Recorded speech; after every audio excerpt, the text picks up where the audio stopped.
Hello mga ga!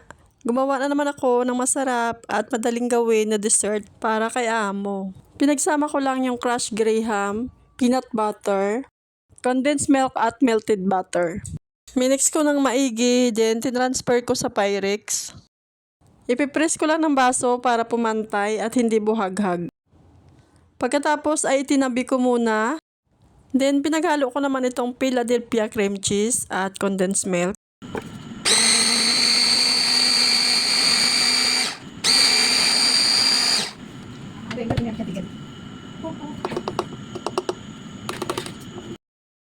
Ibinuhos ko dito sa biscuit mixture, then binik ko siya ng 10 minuto.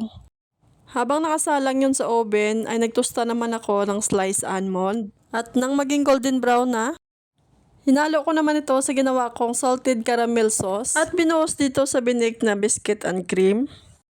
Pinalamig ko muna at inilagay sa refrigerator bago i-slice. At ready to serve na itong mga palangga. Maraming salamat sa panonood!